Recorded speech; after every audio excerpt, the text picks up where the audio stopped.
May bago pong warning or deadline si US President Donald Trump kay Putin ng Russia para daw ho itigil na yung away sa pagitan ng Ukraine, magkaroon na ng ceasefire. Kung yung magugunita kamakailan, sinabi niya sa White House na 50 days ang kanyang ibinibigay. Aba, ang bilis pala ng panahon. Ngayon, ang kanyang ibinibigay na araw, 10 to 12 days na lang. Dapat daw ay pakita ng Russia ang sinseridad tungkol sa kapayapaan sa pagitan ng Ukraine. Kung hindi, ang sinasabi po ni US President Donald Trump ay merong mga sanksyon na gagawin. Ang unang banta dyan ng Amerika ay 100% na taripa sa mga produktong pumapasok sa Amerika galing sa Russia. Alam nyo, kaya ko ito binanggit, baka sabihin ng mga Pilipino, Mike, anong pakialam namin dyan? Malayo tayo doon. Hindi ho malayo. Ano man ang kaguluhan, ano man po ang nangyayari sa ibang bansa, palaging kasama ang Pilipinas sa epekto na hindi maganda sa ekonomiya at iba pa. Lalo na sa oil at marami pa. I-imagine mo lang na pag naging matigas ang ulo ng Russia at hindi sinunod ang Amerika, baka hindi lang sanksyon ang mangyari dyan. Baka magkaroon pa ng mas matinding away. Pag nag-away yung malalaking bansang yan, damay tayo. Unang-una, may mga Pilipino sa Russia. Hindi man gaano karamihan, pero Pilipino pa rin yun. Dapat natin pangalagaan. Pangalawa, yung Russia ay isa ho sa mga na malakas mag-produce ng oil product sa mundo. At marami rin tayong produktong nagagaling sa Europe. Maapektuhan na naman. Marami hong kailangan tayo. Yung foreign policy, independent policy ng ating pamahalaan ay baka maapektuhan. Alam naman natin ang Russia, may mga kakampi rin na ibang bansa yan. Tayo hindi naman hihiwalay sa Amerika. Ano man ang gusto ng Amerika, tayo lagi sumusunod dahil tayo kaalyado bilang Asyano, bilang Pilipinas. So meron pong epekto. Kaya tungkol sa seguridad, tungkol sa business, ekonomiya, tungkol sa kalagayan ng mga Pilipinong nandun po sa Russia ay pwedeng maapektuhan. Pakinggan po ninyo itong another warning ng presidente ng Amerika sa presidente ng Russia. Ano ha? 10 to 12 days na lang? Bay, malapit na yun 2 linggo na lang. Vladimir Putin. We thought we had that settled numerous times. And then President Putin goes out and starts launching rockets into some city like Kiev and kills a lot of people in a nursing home or whatever. You have bodies lying all over the street. And I say that's not the way to do it. So we'll see what happens with that. I'm very disappointed.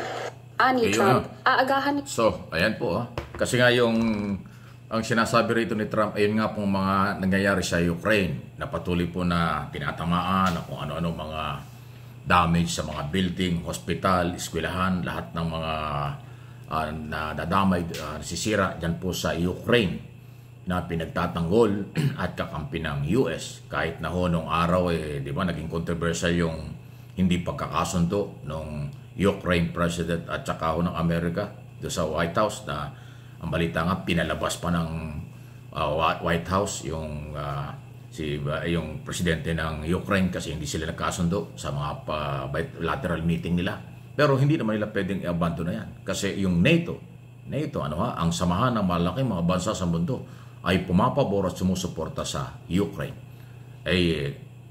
Ang gusto ng Amerika, magkaroon na ng ceasefire para hindi na lumaki.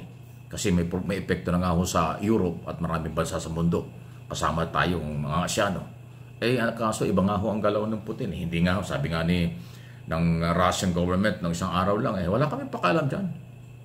Meron kaming paninindigan at paniniwala. Bakit kami susunod sa mga warning na ng Amerika? Bay, nakita mo na yung mga sagot na yan. So, anong tindi nito? Ngayon, after 12 days, na pinakahuling deadline na naman sinabi ni Trump, dati nga 50 days, ngayon napakaiksi na, 12 days na lang. Ano mangyayari? Abangan natin. So, hindi po ito pananakot. Ina-advance ko lang ho sa inyo dahil trabaho ko yan bilang mamamahayag at political blogger kung anong kaganapan sa mundong ating ginagalawan. Kayong mga Pilipino na nakatira dyan, may pamilya na, pero Pilipino pa rin kayo, may pagmamahal pa rin siyempre bilang Pilipino. Ingat po kayo. Maging kayo po ay maghanda rin at mag-monitor sa kaganapan. Hindi ho nagbibiro itong Amerika, ibang klase ho ito si President Donald Trump. Nakita naman yung ginawa nila sa Israel. Sa Iran. Yung away ng Israel-Iran, di ba? Dumala. Pero bigla na lang nagpakawala ng pambobomba ang Amerika doon sa sinasabing nuclear compound ng Iran. O di ba? Durog, wasak. B-52 ba yun? Ano ba yung kanilang matinding ang biyahe niyan? Talagang Amerika lang. At saka pag nagbiyahe yung aeroplanong nilang yan. Yan B-52 kung tawagin. Sa Amerika nagte-take off yan. Pagkatapos ng mission, babalik ulit ng Amerika. Hindi yan tumitigil sa ibang mga bansa kasi pang special operation lang ho yung kanilang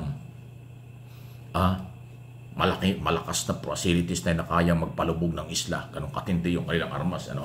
Yun ay ginawa niya sa Russia nang walang pakundangan, walang announcement, wala lahat. Kaya nasa ang mundo pero wala sila nagawa. Nangyari na So ayaw nating mangyari yun kasi lalaki ang problema. Okay? So ingat lang ho.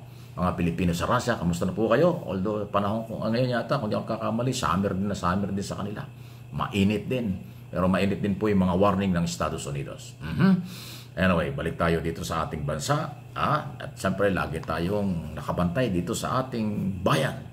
Sa mga ginagawa ng Pangulo.